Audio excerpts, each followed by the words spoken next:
आपका के न्यूज़ में मैं हूं आपके साथ विशाल पंडित। और सबसे पहले हम बात करेंगे, बढ़ रहा है भारत में फिर से कोरोना।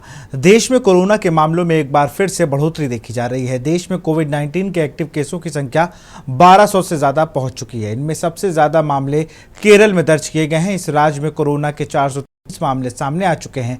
महाराष्ट्र में 208 कोरोना पॉजिटिव हैं। दिल्ली और कर्नाटक में भी कोरोना के 1000 से ज़्यादा केस सामने आ चुके हैं। बात करें तो पिछले 24 घंटे तो बिहार में 6 कोरोना के केस सामने आए हैं और अरुणाचल प्रदेश में भी एक शख्स कोरोना पॉजिटिव पाया गया। कोरोना के बढ़ते मामलों की सबसे बड़ी वजह JN.1 वेरिएंट है। ये ओमिक्रॉन का सब वेरिएंट है।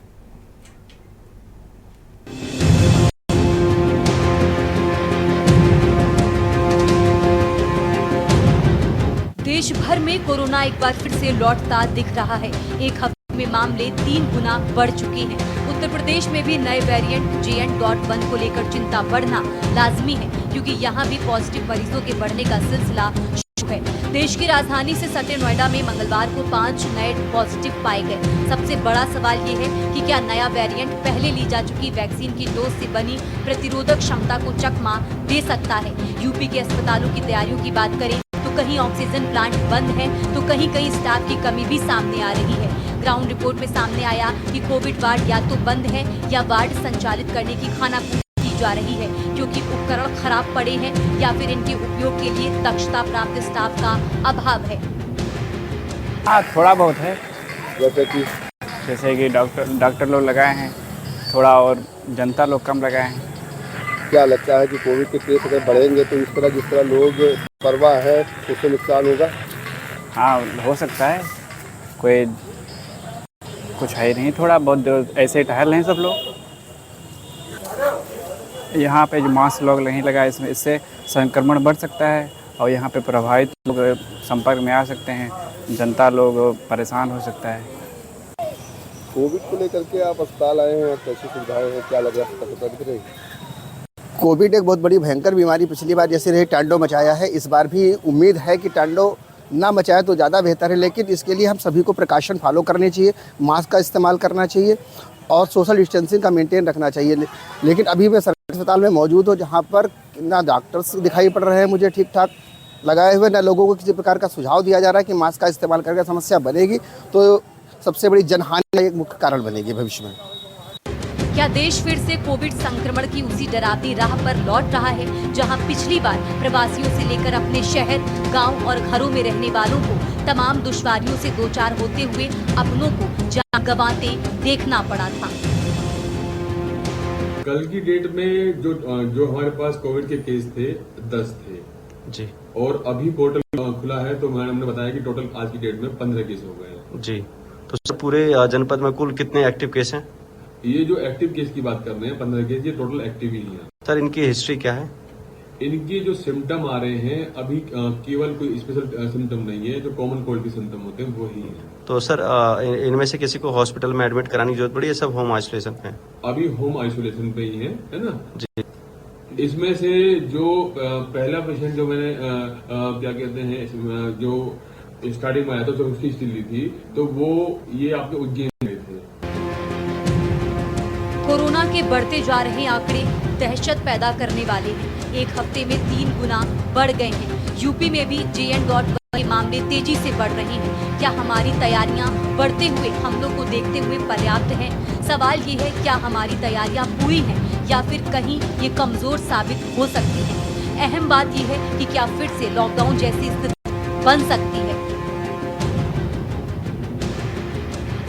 देश में लगातार कोविड के केस बढ़ रहे हैं, जिसको लेकर के उत्तर प्रदेश में भी अलर्ट घोषित हो जाना चाहिए था। लेकिन जिस तरह सीतापुर के हालात हैं, सीतापुर में ना तो कोविड को लेकर कोई सतर्कता है और ना ही अभी तक किसी भी तरह की कोई एडवाइजरी जारी की गई है। जब हमने जिला प्रशासन में बैठे लोगों से बात की तो उन्होंने बताया कि अभी शासन से किसी भी तरह के निर्देश नहीं मिले हैं, जिसको लेकर के अभी तक जिले में कहीं भी कोविड के लिए स्पेशल टेस्टिंग के लिए कोई भी जो वार्ड है वो नहीं बनाया गया है, ना ही कोविड वार्डों को शुरू किया गया है और ना ही वैक्सीनेशन के साथ साथ में मास्क और सोशल डिस्टेंसिंग के लिए भी किसी से अपील की जा रही है। ऐसी स्थिति में अगर उत्तर प्रदेश में कोरोना आता है तो सीतापुर जिला भी बुरी तरीके से प्रभावित होगा, क्योंकि यहाँ पर अस्पतालों में आने वाली भीड़ ना तो मास्क लगा के आती है, ना ही अस्पतालों में आने वाला स्टाफ मास्क का प्रयोग कर रहा है। कोविड को लेकर के सीतापुर जिले में पूरी तरीके से सतर्कता बिल्कुल भी दिखाई नहीं दे रही है। सीतापुर से के न्यूज़ के लिए दीपक गुप्ता।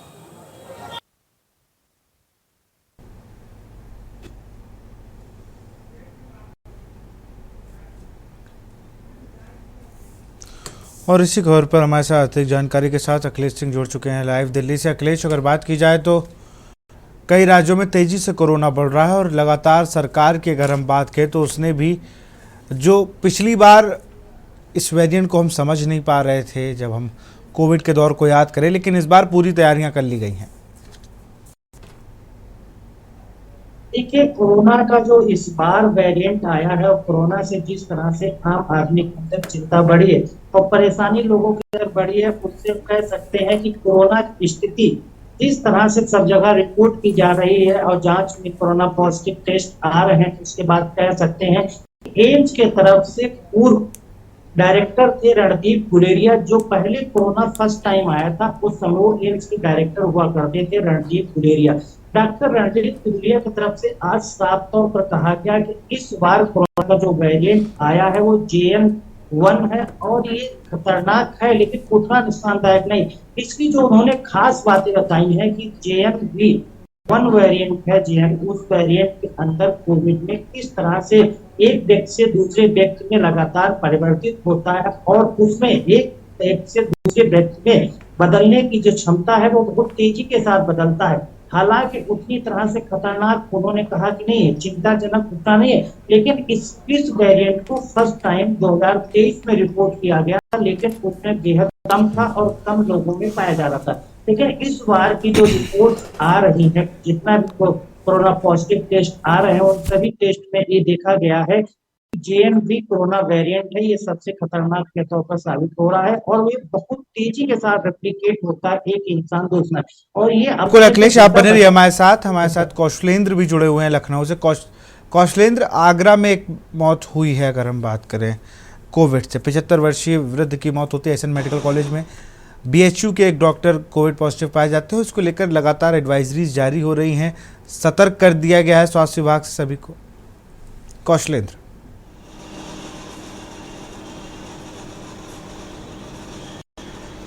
जी बिल्कुल, देखिए आपको बताएं कि जिस तरह से कोरोना JN.1 जो वेरिएंट है जो इस समय चल रहा है, आप देखिए जो इस स्पीड है, हालांकि वो पहले की तरह नहीं है जो कोविड-19 की तरह जो जिस तरह से स्प्रेड हो रहा था, लोग जिस तरह से जो है बीमार पड़ रहे थे, या जो देखिए किन लोगों की जान कितने लोगों की चली गई।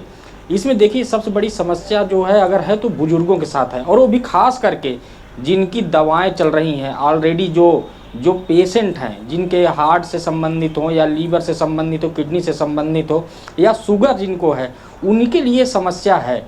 अगर वो बचाव कर ले जाएंगे तो हो सकता है कि जो JN.1 वेरिएंट है उतना खतरनाक न साबित हो। देखिए जो यहाँ के लखनऊ के डॉक्टर भी वो भी ये कह रहे हैं कि ज़्यादा पैनिक होने की ज़रूरत नहीं है, क्योंकि जो मौसम में बदलाव हो रहा है, अब इस समय जैसे मौसम है, आप देखिए तमाम ऐसे पेशेंट हैं हॉस्पिटलों में सर्दी खांसी जुकाम फीवर से पीड़ित हैं। अगर उनका चेकअप करवाया जाए तो उनमें भी कहीं ना कहीं कुछ ऐसे लक्षण कोविड-19 के मिलते हैं। जिस तरह से अभी देखिए पिछले हफ्ते 4 लोग जो बाहर से आए थे, उनका जब जांच हुई थी तो जो है कोविड पॉजिटिव पाए गए, हल्के उनके बैर जो है उनके इन्फ्लुएंस जो फ्लू थे हल्का उनके पाए गए थे, लेकिन 4 ही दिन में वो सही हो गए। तो देखिए ये जो स्थितियां बनी हैं, एक पेशेंट की यूपी में जो हुई है वो फिरोजाबाद के रहने वाले थे, लेकिन उनकी उम्र देखिए क्या थी। और ऐसे ही एक पेशेंट और हैं अभी लखनऊ यहाँ SPGI में एडमिट, कल ही उनकी रिपोर्ट आई तो पता चला कि वो जो है JN.1 वेरिएंट से जो है ग्रसित हैं। उनको तुरंत SPGI में एडमिट कर लिया गया, उनका ट्रीटमेंट लगातार जारी है। उनकी भी जो उम्र है वो करीब 73 वर्ष है, लेकिन हाँ उनके साथ एक समस्या है कि अभी 10 दिन पहले किसी धार्मिक यात्रा से लौटे थे और उनकी प्रॉपर दवा जो है जैसे चलती है वो चल रही थी। वो किसी न किसी ऐसे रोग से ग्रसित थे कि जिसके लिए उनको दवा खानी पड़ती है। आप देखिए लोगों की जो लाइफ स्टाइल है, आप देखिए कोरोना के बाद कितना लोग सावधानी बरतना शुरू कर दिए, मास्क पहनना बिल्कुल, और लोगों ने अपने आप को बहुत अवेयर कर लिया इन चीज़ों से। बहुत बहुत शुक्रिया आप सभी का, आप दोनों का, तमाम जानकारी देने के लिए।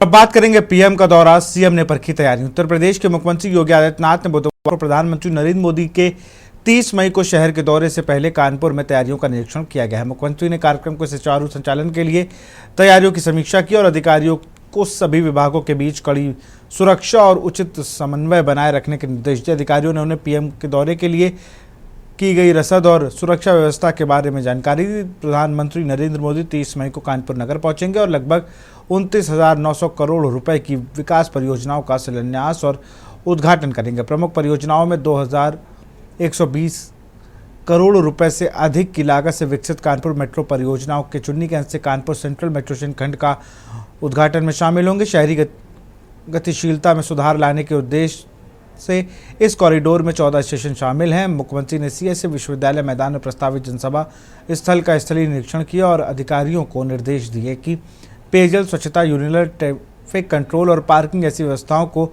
सर्वोच्च प्राथमिकता दी जाए। उन्होंने झाड़ियों की कटाई और सड़कों की सफाई के लिए विशेष अभियान चलाने के निर्देश भी दिए। मुख्यमंत्री ने मेट्रो अधिकारियों से कहा कि श्रमिकों को, सेवानिवृत्त कर्मचारी, सफाई कर्मी और मेधावी छात्र छात्राओं के समय समय पर मुफ्त यात्रा के विशेष इवेंट आयोजित किए जाएं, जिससे मेट्रो के जनहित में एक सुलभ और लोकप्रिय परिवहन साधन के रूप में प्रस्तुत किया जा सके।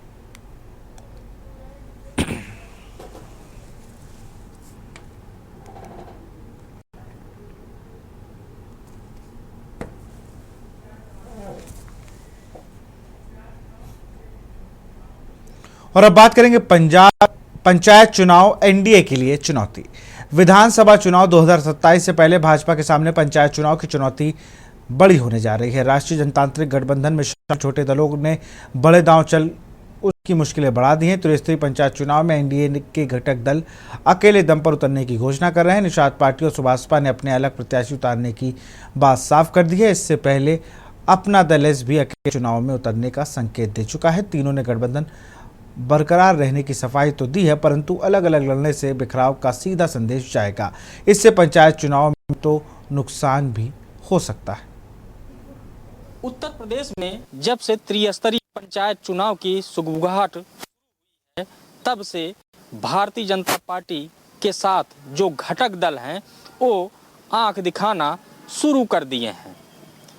उनका कहना है कि पंचायत चुनाव में अकेले दम पे वो चुनाव लड़ेंगे, क्योंकि स्थानीय स्तर पे जो कार्यकर्ता और नेता होते हैं, हम सभी को टिकट तो विधानसभा और लोकसभा का नहीं दे सकते। यही मौका होता है कि उनको भी चुनाव लड़ाया जा सके। जिनके अंदर ये मंशा होती है, इस समय वो पार्टी के अपनी निष्ठा दिखाते हुए काम करते हैं। इसलिए छोटे दलों ने अभी से यह कहना शुरू कर दिया है कि पंचायत चुनाव में वो अकेले चुनाव लड़ेंगे। अगले साल विधानसभा चुनाव के लिए राह कठिन होगी। प्रदेश में साल 2027 में विधानसभा के चुनाव होने हैं। इससे पहले अगले साल त्रिस्तरीय पंचायत चुनाव और राजनीतिक दल इनके सहारे मजबूती का संदेश देने की तैयारी में जुटे हैं। एनडीए में शामिल घटक दलों को भी पंचायत चुनाव शक्ति प्रदर्शन और दबाव की रणनीति का अवसर नजर आ रहे हैं। इसी कारण छोटे दल पंचायत चुनावों में अलग राह पर चलने की बात कह रहे हैं। नहीं, वो फैसला नहीं कर सकते ना। श्री अखिलेश यादव जी और समाजवादी पार्टी के नेता वो अपना फैसला करे कि उनके साथ वो दल रहेंगे जिनको चिल्लर चिरकुट कह रहे थे, वो रहेंगे कि नहीं रहेंगे, वो उनको अपना विषय चिंता करना चाहिए। हमारा विषय है, हम एनडीए के साथ हैं, रहेंगे, आगे काम करेंगे। लेकिन त्रिस्तरीय पंचायत चुनाव का जब बात आएगा तो बीजेपी भी अपने प्रत्याशी नहीं उतारती है, उन्हीं के प्रत्याशी चाटो बन जाते हैं।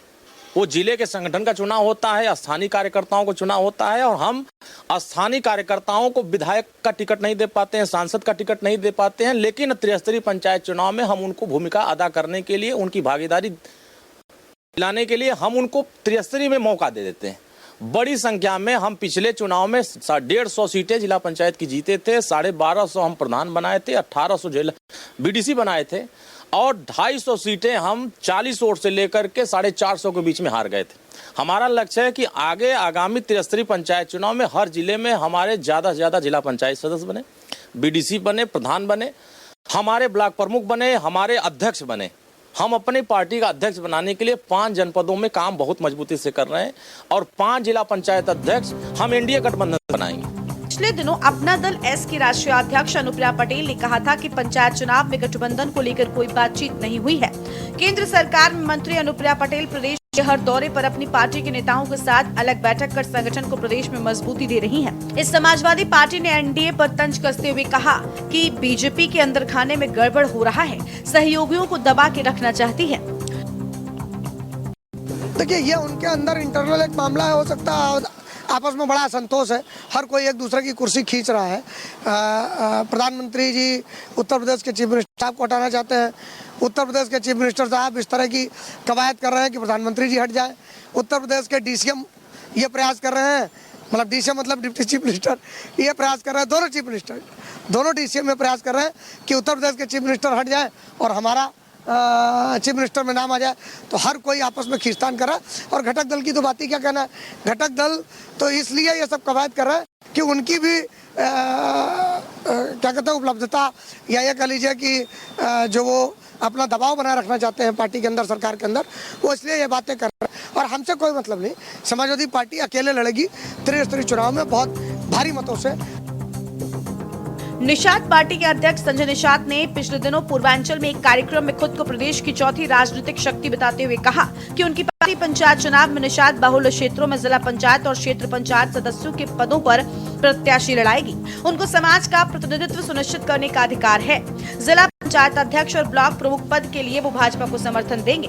वहीं सुभाषपा के अध्यक्ष ओम प्रकाश राजभर ने अकेले चुनाव लड़ने का ऐलान करते हुए कहा कि पंचायत चुनाव ऐसे ही लड़ते आए हैं। कहते हैं कि गठबंधन में कम सीटें मिलती हैं। इसकी भी रणनीति हम बनाए हैं, जिसके पास ज्यादा जिला पंचायत सदस्य होते हैं वही अध्यक्ष बनाता है। तो हमारे कार्यक्रम 3 साल से लगातार 3 लेयर में कार्यक्रम चल रहे हैं। नंबर 1 लेयर है कि जो परसीमन की कार्यक्रम चल रहा है। परसीमन जैसे ही बनेगा आरक्षण चयन होगा। आरक्षण में कौन कौन सी सीटें चिन्हित हो जाएंगी, उसमें पिछड़ा वर्ग, सामान्य वर्ग और अनुसूचित जाति जनजाति। हमारे प्रत्याशी तीनों लेयर के, पिछड़े वर्ग के भी एक प्रत्याशी, अनुसूचित जाति के एक प्रत्याशी और सामान्य वर्ग के प्रत्याशी। तीनों प्रत्याशी में जो आरक्षण की सूची तय होगी उसमें तीनों सहमति बना के एक प्रत्याशी मैदान में उतरेगा। इन दलों के तेवर से एनडीए के मुख्य दल भाजपा के लिए सबसे ज्यादा मुश्किल खड़ी होने जा रही है। प्रदेश में विपक्षी दलों के लगातार राजनीतिक हमले झेल रही भाजपा विभिन्न वर्गों की गोलाबंदी की रणनीति पर काम कर रही है। वहीं कांग्रेस भी अपनी तैयारी कर रही है। उसका कहना है कि छोटे दल हैं, उनको अपना अस्तित्व बचाना होगा। भाजपा हमेशा छोटे दलों से फायदा लेकर फिर उनको छोड़ देती है। देखिए, इससे एक बात बहुत स्पष्ट है कि भाजपा एक तानाशाही वाली पार्टी है। उसका लोकतंत्र में विश्वास नहीं है। वो अपने घटक दलों को दबा के रखती है, उन पर काबिज होना चाहती है और घटक दल इस बात को समझ गए हैं। वो कसमसाहट उनमें दिखने लगी है और इसीलिए वो अपनी पहचान बनाए रखने के लिए, अपनी आइडेंटिटी बनाए रखने के लिए अलग चुनाव लड़ना चाहते हैं। भाजपा का छोटे दलों को गठबंधन में शामिल करने के पीछे रणनीति रही है कि विपक्षी पार्टी को स्थानीय स्तर पर कमजोर किया जा सके। लेकिन भाजपा के साथ जो अभी छोटे दल हैं, उनका इस तरह से आंख दिखाना कहीं न कहीं आगामी त्रिस्तरीय पंचायत चुनाव में बीजेपी को कमजोर करने जैसा लग रहा है। इसलिए बीजेपी को जीत हार से ज्यादा इस बात की आशंका सता रही है कि विधानसभा चुनाव से पहले इन दलों के अलग अलग और उसके ही सामने मैदान में उतरने से विभिन्न वर्गों के मतों की गोलबंदी की रणनीति की धार कमजोर न पड़ जाए। त्रिस्तरीय पंचायत चुनाव में भारतीय जनता पार्टी के साथ जो अभी छोटे घटक दल हैं, भले वो यह कह रहे हो कि पंचायत चुनाव में हम अकेले चुनाव लड़ेंगे, लेकिन उसका फायदा अभी से विपक्ष उठाने लगा है। वो चाहे समाजवादी पार्टी हो या कांग्रेस हो या अन्य दल हो, सभी लोग भारतीय जनता पार्टी को घेरना शुरू कर दिए हैं। भारतीय जनता पार्टी पे कटाक्ष करते हुए विपक्षी दल कह रहा है कि बीजेपी कभी भी अपने सहयोगी दलों को आगे बढ़ने नहीं देना चाहती है। इसलिए छोटे दल जो उनके साथ अभी हैं, वो अलग होने की कोशिश कर रहे हैं। बहरहाल इसका नुकसान अभी कहना जल्दी होगा, क्योंकि पंचायत चुनाव होने में करीब अभी 8 महीने बाकी हैं। लेकिन बीजेपी भी ये प्रयास कर रही है कि जिन छोटे दलों के सहारे हमने विपक्ष को पटकनी दी है चुनाव में, अगर वो अलग होंगे तो उसका नुकसान होगा। आगामी विधानसभा 2027 के चुनाव में भी बीजेपी को भारी नुकसान उठाना पड़ सकता है। वीडियो जर्नलिस्ट आदित्य तिवारी के साथ कौशलेंद्र उपाध्याय, के न्यूज, लखनऊ।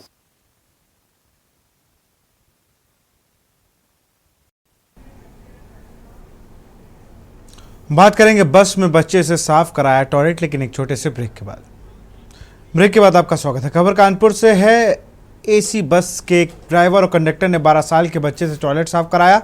बस में सवार बच्चे के पिता के साथ बदतमीजी की और गाली गलौज की। आहत पिता ने यूपी पुलिस के सोशल मीडिया अकाउंट पर टॉयलेट साफ कराने का वीडियो और अपनी पीड़ा शेयर की। बस से उतरने के बाद पिता ने फजलगंज थाने में बस ड्राइवर और कंडक्टर के खिलाफ तहरीर दी है। उसका कहना है कि पिता की शिकायत पर कार्रवाई की जा रही है। इस घटना का वीडियो सोशल मीडिया पर तेजी से वायरल हो रहा है।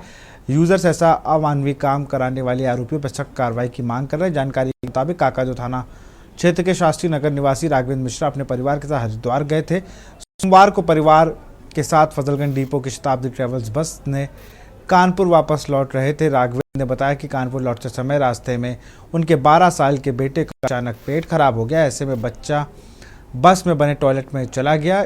इसी से टॉयलेट पॉट थोड़ा ख़राब हो गया। इसके बाद उस चालक महेंद्र सिंह ने बस को रास्ते में ही रोक दिया और बच्चे से कहा कि जाकर अपने पिता को बुलाओ। जब राघवेंद्र वहां पहुंचे तो बस चालक ने उनसे गाली गलौज शुरू कर दी। कहा कि जब तक टॉयलेट साफ नहीं करोगे बस आगे नहीं जाएगी। उसने बच्चे से ही जबरन टॉयलेट पॉट साफ कराया। इसका वीडियो राघवेंद्र ने बना लिया। हम देहरादून मंसूरी घुमाने ले गए थे। कल हम लोग वापस आ रहे थे, क्योंकि हरिद्वार से हमने शताब्दी ट्रेवल्स की बस ऑनलाइन बुक की थी। उसमें हम था, मेरा बेटा था, मेरी छोटी सी बेटी थी। हम लोग सीट पे बस सो ही गए थे कि बेटे का अचानक पेट खराब हुआ होगा। बस कुछ स्लीपर है, एसी बस है, उसमें वाशरूम भी बना हुआ है। तो वो उसने हमको पाया भी नहीं और सीधे वाशरूम की तरफ भागा और उसके पैंट में लूज मोशन हो गया। इसको लेकर वहाँ के ड्राइवर ने उस बच्चे से बदतमीजी की।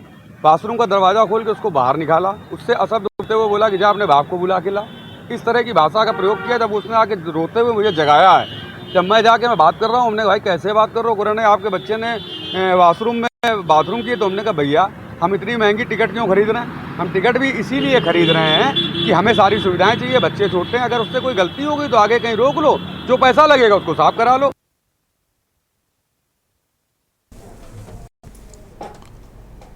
और अब बात करेंगे स्टेडियम के नाम पर संग्राम। वंदना कटारिया स्टेडियम का नाम बदलने को लेकर हरिद्वार के कांग्रेसियों में उबाल है। उन्होंने स्टेडियम का नाम बदलने के विरोध में आज जोरदार प्रदर्शन किया। प्रदर्शनकारियों ने बाद में वरुण बालियान अगुवाई में राज्यपाल को ज्ञापन भी सौंपा। लोकसभा चुनाव में कांग्रेस के प्रत्याशी रहे वीरेंद्र रावत, विधायक ममता राकेश व विधायक फुरकान अहमद सहित अन्य कई वरिष्ठ नेता भी प्रदर्शन कर ज्ञापन देने वालों में शामिल रहे। कांग्रेसियों ने सरकार को चेताया कि अगर स्टेडियम का नाम बदलने का फैसला वापस नहीं लिया तो कांग्रेस कार्यकर्ता सड़क से सदन तक संघर्ष करेंगे। खास बात यह कि मौके पर वंदना के सम्मान में कांग्रेस मैदान का नारा भी बुलंद किया जाता रहा। वीरेंद्र रावत ने बताया, वंदना कटारिया का नाम सिर्फ एक खिलाड़ी का नाम नहीं है, ये एक जज्बे, संघर्ष और पहचान का प्रतीक है।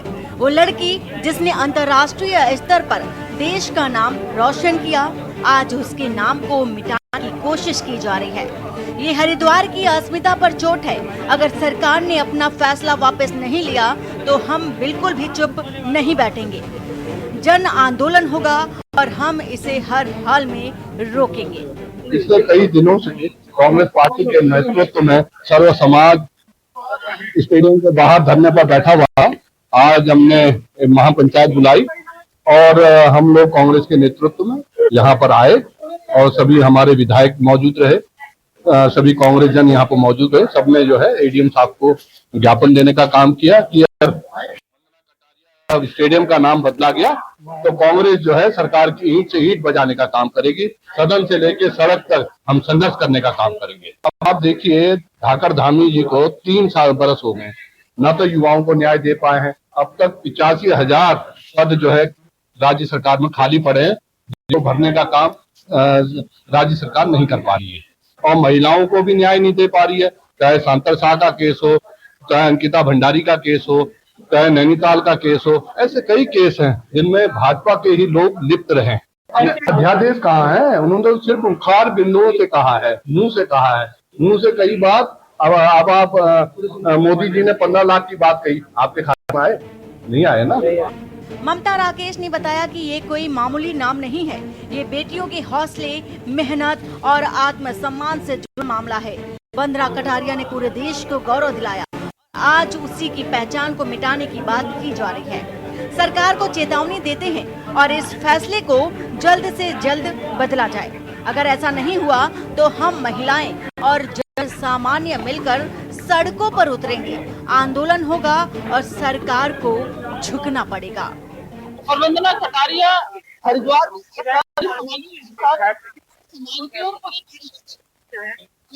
खिलाड़ी हैं। उन्होंने हमारे देश का नाम विदेशों में गौरवान्वित करने का काम किया है और गर्व से हम सबका ऊंचा करने का काम किया है। वंदना कटारिया लाखों करोड़ों खिलाड़ियों की बेटियों की प्रेरणा स्रोत है और सभी को उनसे प्रेरणा मिलती है। ऐसे सरकार ने कुछ समय पहले ही इस स्टेडियम का नाम वंदना कटारिया स्टेडियम का नाम, लेकिन अब स्टेडियम का नाम बदल आ रही है। तो सरकार के द्वारा कार्यों को बर्दाश्त नहीं किया जा रहा है। इसी के विरोध में आज हमारे सभी कांग्रेस के साथी, हमारे एसपी प्रकोष्ठ के तमाम साथियों के साथ आज जिलाधिकारी महोदय के कार्यालय पहुंचे और ज्ञापन देने का काम किया है। वरुण वालिया ने कहा कि वंदना कटारिया पर न सिर्फ हरिद्वार बल्कि पूरे उत्तराखंड को गर्व है। ये नाम मेहनत, संघर्ष और सफलता की मिसाल है। जो लोग इस नाम को बदलने की साजिश रच रहे हैं उन्हें बता दें कि ये हरगिज नहीं होने देंगे। हर स्तर पर इसका विरोध किया जाएगा, सामाजिक, राजनीतिक और कानूनी तौर पर भी। हरिद्वार की जनता इसके खिलाफ एकजुट है और ये नाम मिटाने वालों को करारा जवाब भी देगी। सरकार की जो मंशा है वो साफ साफ नजर आ रहा है कि दलितों को आज भी उपेक्षित समझते हैं। और मैं कहना चाहता हूँ कि जो वंदना कटारिया है वो मात्र दलित की बेटी नहीं, वो देश की बेटी है और देश की बेटी के लिए कांग्रेस दलितों से पहले खड़ी होगी। हमने कहा दलित समाज का उत्पीड़न, दलित समाज का अपमान हम कभी नहीं होने देंगे। साथ जो अपमानित करने का काम सरकार द्वारा जो शासनादेश लागू किया गया बहन वंदना कटारिया का किया गया, हमने साफ बता दिया कि यदि वो शासनादेश वापस नहीं होता तो आंदोलन मात्र सांकेतिक था। ये आंदोलन बड़ा आंदोलन किया जाएगा, न मात्र जिले में, हमें चाहे प्रदेश देश में इस आंदोलन को ले जाना पड़े, मिल जाकर।